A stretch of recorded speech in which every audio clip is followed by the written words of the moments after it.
Boa tarde a todos. Vereadora Patrícia, os meus pares. Eu queria começar parabenizando a todas as comunidades que realizaram ontem o desfile do 7 de setembro, em especial a comunidade da Gleba F, foi um belíssimo desfile. A todos que compõem a Secretaria de Educação pela organização e eficiência no desfile de ontem. Explicar, na verdade, ao comentário que foi feito por Jorge e Zé do Pão sobre essa questão das obras na Gleba E, que normalmente era feito nesse formato mesmo, a prefeitura só deixava poder fazer intervenção na época do desfile. Esse ano foi diferente.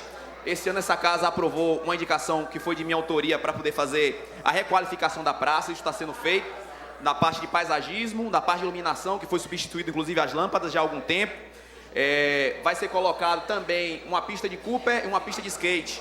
E nós também estamos discutindo já, tá finalizando inclusive um projeto que vai transformar aquela parte ali do centro experimental, onde tem um campo, num terminal para os ônibus. Então, isso é resultado de uma visita que fizemos há um tempo atrás com o prefeito, e ele tem honrado os compromissos.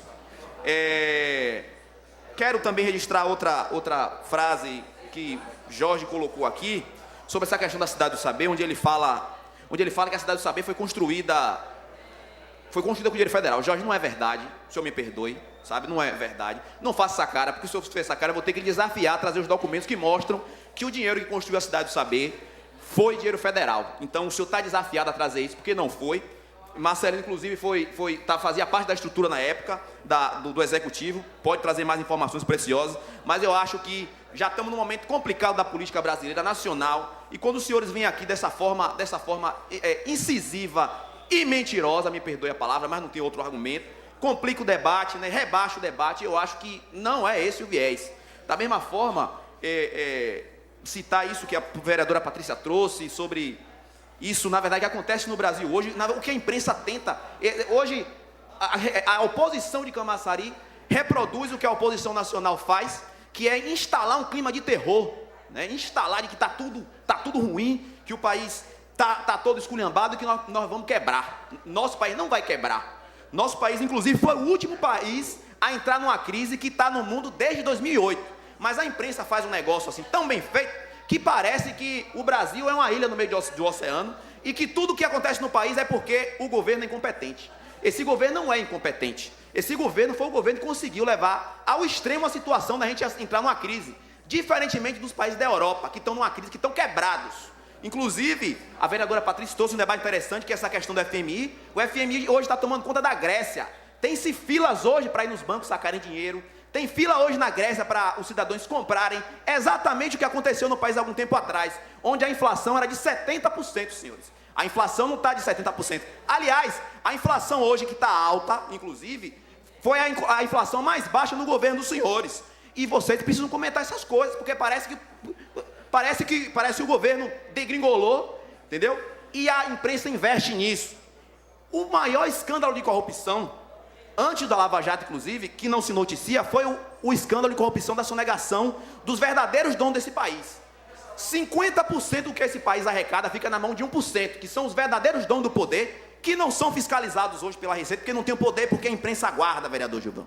A imprensa esconde. São eles os marinhos, os donos da imprensa, os donos da comunicação, os donos do capital, os banqueiros, e a gente aqui fica perdendo nosso tempo, perdendo nosso foco, sabe? Trabalhador precisa se preocupar. E aí, quando o vereador Theo traz esse debate de partido e governo, eu acho interessante, porque tem muita coisa a nível nacional, a nível municipal, que eu não concordo, eu não acho justo, que nós temos que aprofundar. Falo isso até para concordar com o vereador Jorge, com o vereador, acho que foi o vereador Falcão, que trouxe essa questão das secretarias, porque de fato é uma coisa que precisa ser repensada. Eu acho que o governo demorou, inclusive, de tomar uma ação sobre a crise, porque Camaçari é uma cidade exportadora.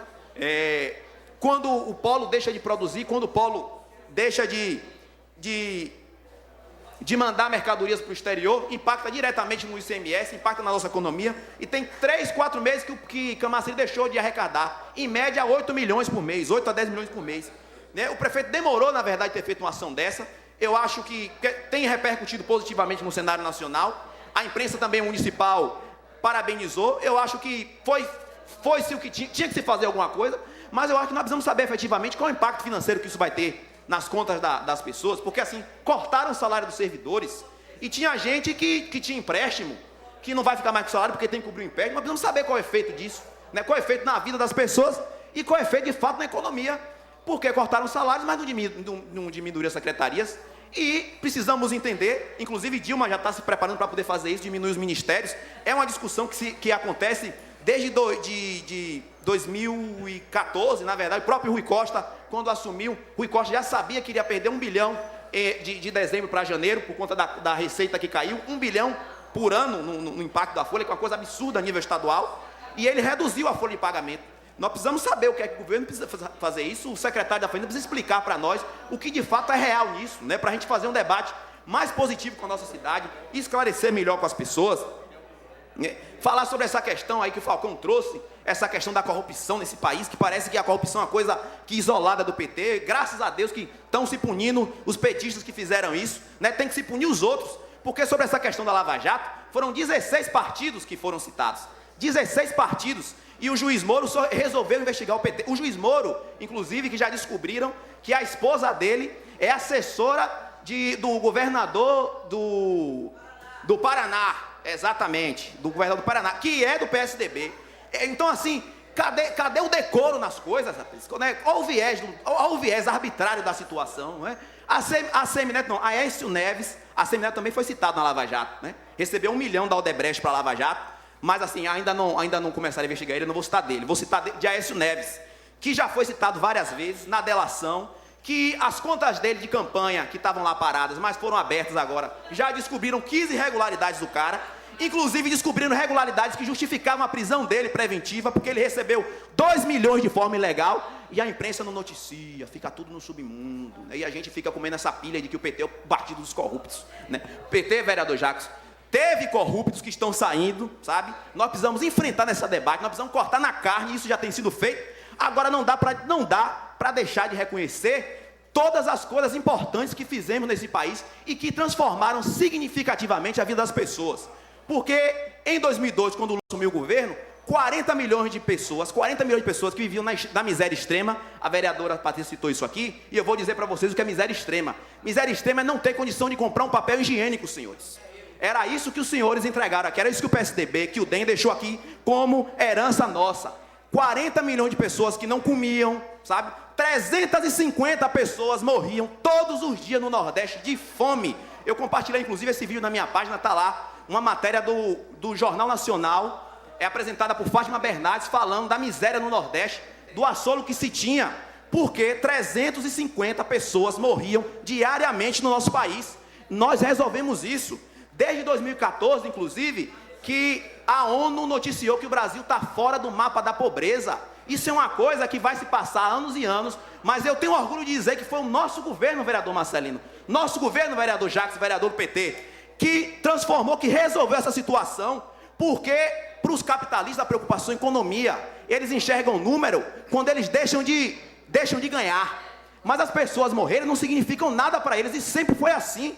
E eles estão preocupados. A crise não tem um lado humano nessa crise, não. O capital não discute crise a partir das pessoas se vão morrer ou se vão viver. E essa é uma crítica que a gente faz. Inclusive o Partido dos Trabalhadores fez uma nota pedindo a saída de Joaquim Levy, porque ele é um representante claro hoje do Bradesco lá, e não joga do jeito que precisa ser jogado. É uma economia clássica que não resolve. E aí arrocha o trabalhador, em vez de taxar os ricos, os verdadeiras pessoas que têm condição de bancar essa crise. E nós precisamos fazer esse debate, porque nós estamos resolvendo. Inclusive esse ano, no dia 16 de outubro, Dia Mundial da Alimentação, a ONU definiu a agricultura familiar como tema central. Nós estamos exportando, inclusive, políticas públicas para enfrentar a crise. Política pública do PT, que investiu no PRONAF, Programa Nacional de Agricultura Familiar, que garantiu que várias famílias, centenas de milhares de famílias de trabalhadores rurais permanecessem no campo, com condição de trabalhar e disputar a economia. E isso está sendo exportado, sabe? Por consequência de um trabalho bem feito a partir do governo Lula, sabe? Fizemos, a vereadora Patrícia aqui falou das 214 escolas técnicas que fizemos no governo Lula. No governo Dilma já fizemos mais 74, fora as universidades, porque antigamente falar de Universidade Federal era para Minas, Rio de Janeiro e São Paulo. Hoje nós temos 24 universidades federais aqui no Nordeste. Isso é uma conquista das nossas lutas. do nosso horizonte de defender nossas bandeiras, que de fato mudem a vida das pessoas. Então, nós construímos várias escolas técnicas, construímos as universidades federais, fizemos vários programas, na verdade, para poder qualificar e colocar as mulheres trabalhadoras. Tivemos 2 fenômenos importantes no governo PT, que foi transformar as mulheres em chefes de família, que isso não se existia. Depois, jovens trabalhadores também como chefe de família, e nós precisamos continuar dando essa guinada para que isso aconteça. As forças do mal desse país, aqueles que não aguentam ver trabalhador ganhando dinheiro, viajando, porque trabalhador começou a ganhar dinheiro, começou a mudar de classe, começou a comer, começou a ganhar mais dinheiro.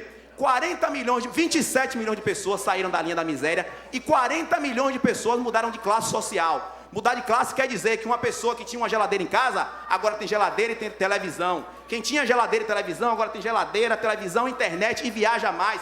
E viaja de avião, e frequenta os mesmos ambientes que há 10 anos atrás não poderiam. Isso incomoda as pessoas, e nós precisamos fazer esse debate, inclusive para poder fazer o comparativo aqui, do que foi que a turma do mal, aqueles que conversam, que é Tude e Helder, sabe, fizeram em Camaçari. Precisamos abrir esse mapa para poder saber de fato quem é que tem o melhor projeto.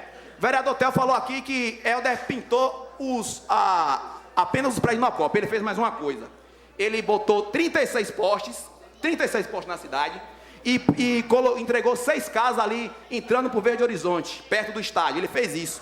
Agora nosso governo, a partir do governo de Caetano, nós asfaltamos 5.000 ruas nessa cidade, colocamos mais de 3 mil postes, inauguramos 17 novas escolas, entregamos 30 novos ginásios, sabe? Entregamos 42 novas unidades de saúde reformadas e requalificadas. Precisamos saber o que foi que vocês fizeram para poder levar essas coisas para as pessoas. Porque esse negócio de quatiá, em véspera de eleição, usando carisma e pegando o calcanhar de Aquiles dos outros para poder falar mal, isso daí qualquer pessoa faz. Mas os senhores não falaram de projeto aqui, do que é que vocês querem construir nessa cidade. Quem é que vos orienta? Porque as pessoas já sabem o que é que tem atrás de tudo de Helder. É a conversa simples de sempre. Camaçari vai voltar a ser quintal de Salvador. E Camaçari hoje, meus queridos, é referência nacional em várias políticas públicas. Camaçari é a cidade do país que mais entregou imóveis do Minha Casa Minha Vida. Mas, infelizmente, nós temos hoje uma comunicação, vereador líder do governo, Gilvan, que é pífia, sabe, que não permite a gente fazer o debate na sociedade. E nós precisamos resolver. Prefeito Ademar precisa convocar seus vereadores para poder nós fazermos essa discussão. Precisamos saber qual é o rumo desse governo, porque, de fato, a situação está complicada. E aí, fica aí essa oposição aqui de Camaçari tentando nos emparedar, tentando nos colocar no corner. Mas nós não vamos permitir. Sabe, enquanto nós tivermos força para poder conversar, e aí é um chamamento à militância, porque nós sabemos o que é que nós queremos na nossa vida. É olhar os vários bairros que eles deixaram aqui na lama, como Nova Vitória, como Parque Verde. O vereador Jorge Covello vim dizer aqui que a única obra que Caetano fez foi a Cidade do Saber. É esquecer do canal da Manuela, é dizer que o canal da Manuela não é importante, é dizer que o canal da Glebaé não é importante, é dizer que o Alto da Bela Vista de Jauá não é importante, que Abrantes não é importante, que os porcos de Abrantes não são importantes, sabe? Que Monte Gordo não é importante, porque eles resolveram o problema de Guarajuba, né? Guarajuba era um brinco na época deles. Mas as outras comunidades da orla estavam esquecidas, abandonadas, e nós precisamos fazer essa discussão de quem trabalhou mais, com o mesmo recurso, e o que nós queremos para o futuro de Camaçari. Vida longa ao PT, bem-vindo vereador Jacques, vamos à luta para continuar colocando Camaçari nos rumos que essa cidade precisa.